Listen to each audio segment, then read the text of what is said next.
2021 홍해작전 넷째 날을 허락하신 하나님께 감사드립니다. 다 같이 찬송하실 때 찬송가 382장을 부르겠습니다.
이어서 찬송가 384장을 부르겠습니다.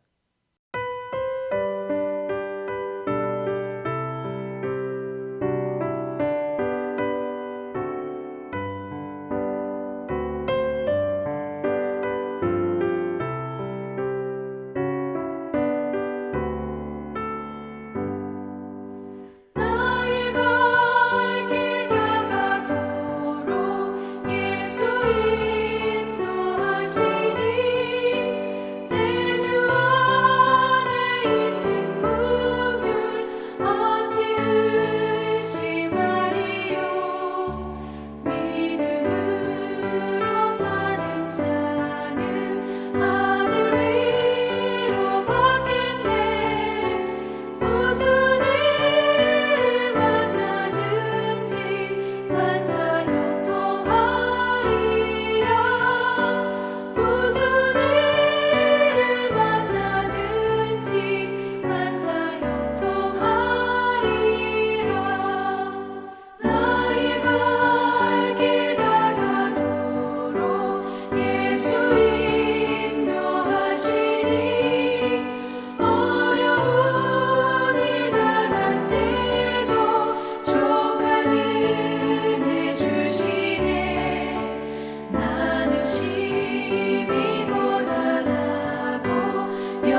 사도신경으로 신앙 고백하겠습니다.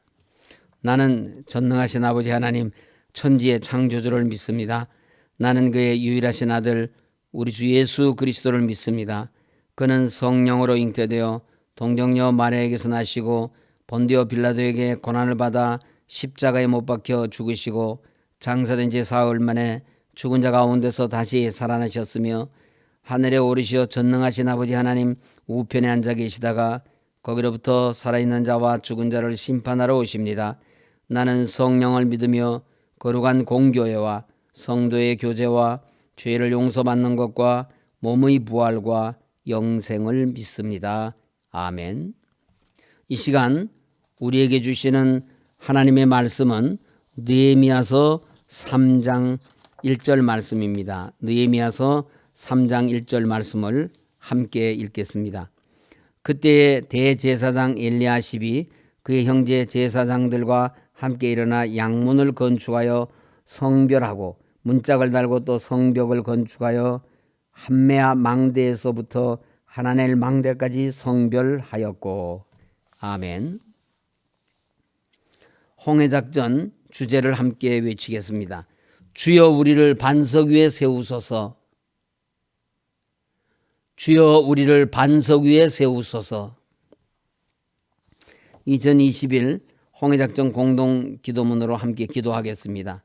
처음이요 마지막이 되시며 세세토록 살아계셔 사망과 음부의 열쇠를 지니신 전능하신 하나님께 이 시간 마음과 뜻과 정성을 다해 기도하오니, 첫째, 환난의 때에 서울교회를 초막 속에 비밀히 지키시고 장막 은밀한 곳에 숨기시며 높은 바위 위에 두시는 주님, 주님이 사랑하시는 서울교회의 모든 문제가 해결되고 교회 본질을 회복하게 하옵소서. 둘째, 처음이요 마지막이요 죽었다가 부활하신 주님, 고난을 두려워하지 않는 믿음과 마지막 날에 있을 환난을 이겨내는 성도가 되게 하옵소서. 셋째, 우리의 모든 행위와 수고와 인내를 알고 계시며 주님의 이름을 위하여 참고 견디고 게으르지 아니한 것을 아시는 주님, 서울교회 모든 믿음의 성도들이 참된 회개를 통해서 생명나무의 열매를 먹게 하옵소서. 넷째, 우리의 선한 사업과 사랑과 믿음과 섬김과 인내를 알고 계시는 주님, 우리의 연약한 질그릇을 깨뜨려 주시고 거듭남의 새 사람을 힘입게 하옵소서. 다섯째, 다윗의 열쇠를 가지시니 곧 열면 닫을 사람이 없고 닫으면 열 사람이 없는 주님, 작은 능력을 가지고 충성하며 인내의 말씀을 지켜 성전의 기둥이 되게 하옵소서. 여섯째, 아멘이시여 충성되고 참된 증인이 되신 주님, 불로 연단한 금과 같이 흰옷을 입은 성도로서 선한 행실에 열심을 내는 그리스도인 되게 하옵소서. 주 예수 그리스도의 이름으로 기도드립니다. 아멘. 이제 이상 6개의 공동기도문 중에 오늘은 세 번째 기도 제목을 가지고 다시 한번 마음을 합하여 기도하겠습니다. 우리의 모든 행위와 수고로 인내를 알고 계시며 주님의 이름을 위하여 참고 견디고 게으르지 아니한 것을 아시는 주님, 서울교회 모든 믿음의 성도들이 참된 회개를 통해서 생명나무의 열매를 먹게 하옵소서. 다 같이 기도하겠습니다.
하나님 아버지 감사합니다.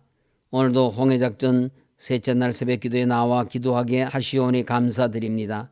우리에게 인내하는 믿음을 주시어서 하나님의 응답이 주어지기까지 낙심하지 아니하고 포기하지 아니하며 하나님께서 응답해 주실 때까지 기도하는 저희들이 되게 하여 주옵소서.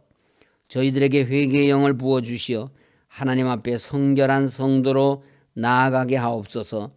회개하라 천국이 가까이 왔느니라고 하셨사오니 참된 회개를 통하여 생명나무의 열매를 먹게 하옵소서.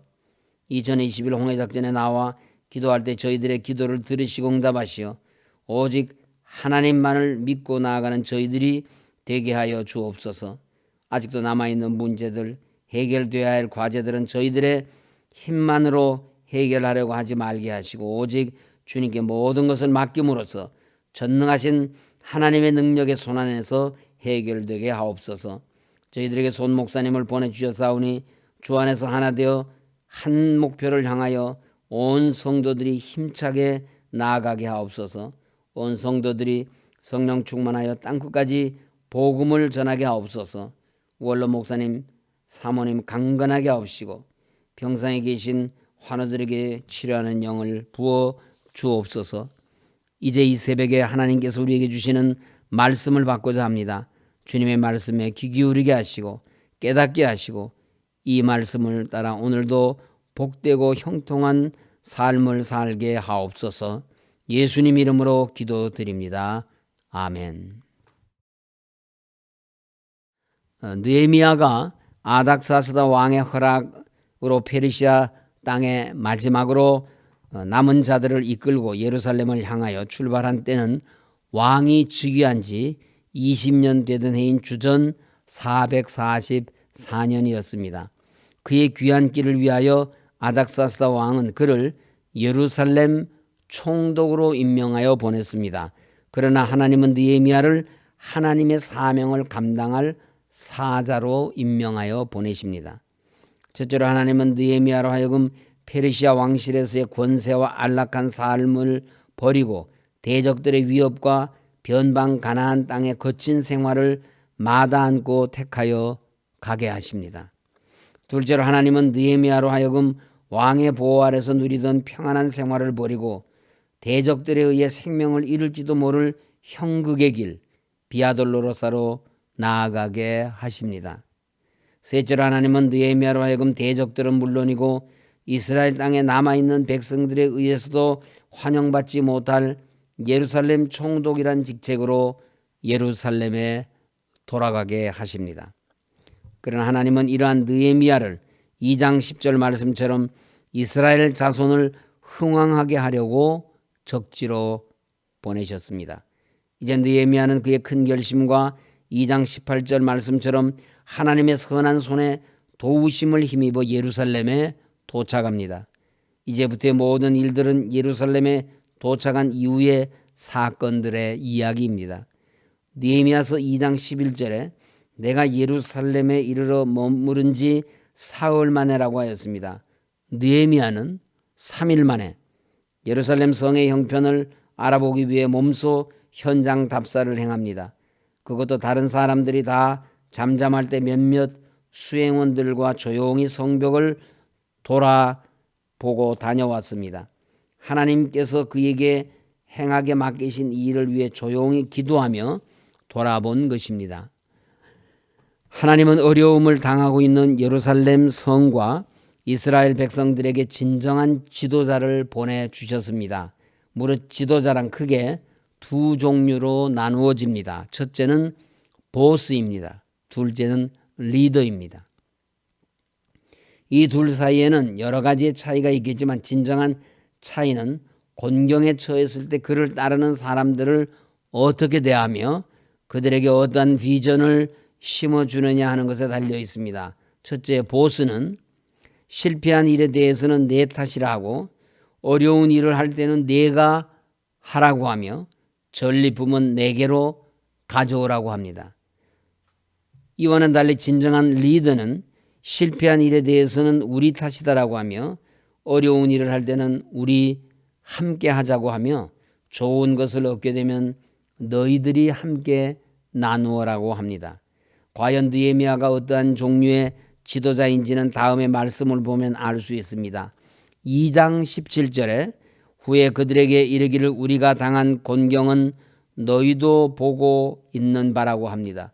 사실 예루살렘 성 사람들이 당한 이 곤경과 느헤미야와는 아무 상관없는 일입니다. 그러니 실제로는 우리가 당한 곤경이 아니라 너희가 당한 곤경을 내가 목도하였노라고 해야 맞지 않겠습니까?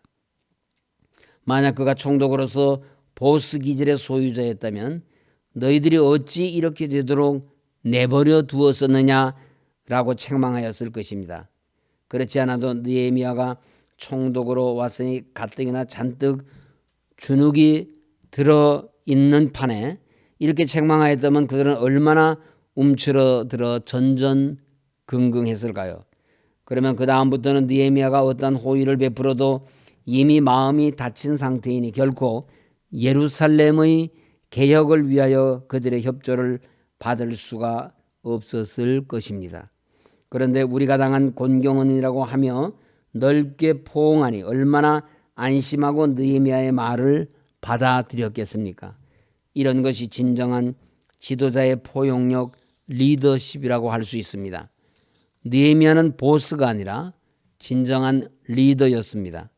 첫째로 그가 만일 보스였다면 귀국 환영식을 거창하게 떠벌렸을 것입니다. 그런데 그는 3일 동안 조용히 기도하며 하나님의 감화와 감동을 받고 예루살렘의 개혁을 준비하였습니다. 둘째로 그가 만일 보스였다면 무너지고 회파된 성벽을 돌아보기 위하여 요란스럽게 여러 사람들을 대동하고 시찰하였을 것입니다. 그런데 느헤미야는 밤에 몇몇 수행원들만 데리고 조용히 살피고 돌아왔습니다. 셋째, 그가 만일 보스였다면 방백과 제사장들, 관리자들을 다 집합시켜 놓고 예루살렘 성의 상태를 놓고 책임 소지에 대한 훈시를 했을 것입니다. 그런데 느헤미야는 백성들에게 자, 예루살렘 성을 건축하여 다시 수치를 당하지 말자라고 격려하였습니다. 2장 17절 하반절 말씀입니다. 이것이 진정한 지도자의 포용력, 리더십이라고 할 수 있습니다. 데살로니가전서 5장 13절에 그들의 역사로 말미암아 사랑 안에서 가장 귀히 여기며 너희끼리 화목하라고 하신 말씀을 기억하며 우리는 함께 힘을 모아야 합니다. 어려울 때일수록 우리 함께 하자는 격려의 말을 서로서로 해주면서 힘을 합쳐야 합니다. 하나님은 이와 같은 하나님의 자녀들에게 하나님의 선한 손에 도우심을 베푸시는 하나님이십니다. 옛말에 구슬이 서말이라도 꿰어야 보배라는 말이 있습니다. 매우 중요한 교훈입니다. 큰 일을 하려면 결코 혼자서는 어렵다는 것입니다. 함께 해야 합니다. 아무리 좋은 일꾼들이 많이 있다고 할지라도 그들을 잘 꿰어야 제대로 일할 수 있다는 말입니다. 사람들의 능력에 따라서 적재적소에 잘 배치하였으면 일꾼이 되지만 그렇지 못하면 오히려 일거리를 만드는 경우도 많이 있습니다. 그렇다면 어떻게 하면 이와 같이 사람들을 적재적소에 잘 배치하여 함께 협력하여 일꾼으로 섬기게 할 수 있을까요? 이런 때 필요한 것이 지혜입니다. 지혜는 기도하는 자에게 주시는 하나님의 선물입니다. 그래서 야고보서 1장 5절에 너희 중에 누구든지 지혜가 부족하거든 모든 사람에게 후히 주시고 꾸짖지 아니하시는 하나님께 구하라 그리하면 주시리라고 하였습니다. 느헤미야 3장의 시작은 참 읽기가 지루하고 힘든 부분입니다. 비슷한 사람들의 이름이 수없이 등장하고 맨 성문 문짝만 고쳤다는 이야기일 뿐입니다. 그러나 이 이야기를 자세히 살펴보면 느헤미야의 지혜가 번뜩이는 모습을 볼 수 있습니다. 예루살렘 성의 여러 주민들을 이리저리 모아서 꿰매고 합하고 뭉쳐서 적재적소에 일을 맡기고 다 참여하게 만드는 느헤미야의 탁월한 리더십을 볼 수 있습니다. 참 능력 있는 사람은 이 일 저 일 혼자서 다 하는 것이 아니라 이 사람 저 사람 부족한 사람들까지 불러다가 이리저리 꿰맞추어 이 일을 맡겨서 활용할 줄 아는 사람이 지혜로운 사람이요 탁월한 리더입니다. 왜 느헤미야가 지혜로우냐면 바로 이 점을 잘 활용했기 때문입니다. 첫째로 15개 이상의 직업에 종사하는 70명의 대표자들을 하나로 꿰맞춘 것입니다. 금장색, 향품장사, 상인, 총독, 제사장 등등입니다. 둘째로 10개 이상의 문들을 한 문당 4개 가문끼리 묶어서 합심하여 공사를 맡깁니다. 양문부터 시작해서 어문, 옛문, 골짜기문, 분문, 샘문, 엘리야십문, 수문, 마문, 한밑간 문을 38개 가문에 맡겼습니다. 셋째로 대적들, 호론 사람 산발락과 암몬 사람 도비아와 아라비아 사람 게셈이 업신여기고 비웃을 때 단호하게 오직 너희에게는 예루살렘에서 아무 기업도 없고 권리도 없고 기업되는 바도 없다고 선언합니다.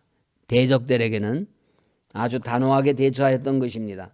넷째로 분배받아 성벽과 성문을 중수하는 데 참여한 백성들에게는 느헤미야는 칭찬과 인정을 아끼지 않고 용기를 북돋워 주고 격려해 줍니다. 느헤미야는 기도의 사람입니다. 하나님께서 지혜를 얻어 구슬을 꿰어 보배를 만든 사람입니다.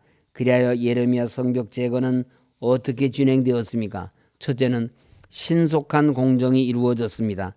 38개 가문의 선의의 경쟁을 붙여놓으니 가문의 영광을 위해 죽으면 죽으리라는 일념으로 성벽 재건에 모든 힘을 쏟아 부었으니 일이 신속하게 진행될 수밖에 없었습니다. 둘째는 능률적인 공사가 이루어졌습니다. 가문의 전체 가족들이 참여하여 행하니 아주 능률적으로 진행될 수밖에 없었습니다. 가족들이 한 마음으로 같은 일들을 하니 힘든 줄 모르고 열심히 하였습니다. 부모는 칭찬하고 자녀들은 자랑스럽게 일하는데 능률이 어찌 오르지 않았겠습니까? 셋째는 견고한 공사로 마무리되었습니다. 대적들이 비웃고 놀리고 업신여기는데 부실 공사를 할 수 있겠습니까? 가장 정확하고도 견고하게 싸우면서 마무리를 하였습니다. 하나님의 지혜는 이렇게 능률적이고도 신속하고도 견고하게 일하도록 역사하시는 것입니다. 시편 147편 13절에 그가 내 문빗장을 견고히 하시고 내 가운데 있는 너의 자녀들에게 복을 주셨으며라고 하신 말씀과 같이 하나님만이 우리의 문빗장을 견고히 해 주실 수가 있습니다. 느헤미야 3장은 참으로 읽기가 지루하고 힘든 성경이라고 하였습니다. 비슷한 내용이 수없이 계속되고 있는데 사실은 양은 많으나 그 내용은 의외로 간단합니다. 무엇입니까? 문마다 중수했다는 것입니다.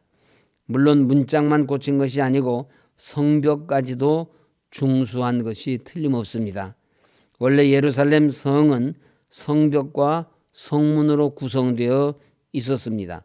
대개 이 성벽과 성문의 면적 비율은 약 1000대 1 정도로 이루어진 것으로 성벽에 비하면 성문은 비교도 되지 않을 만큼 작습니다.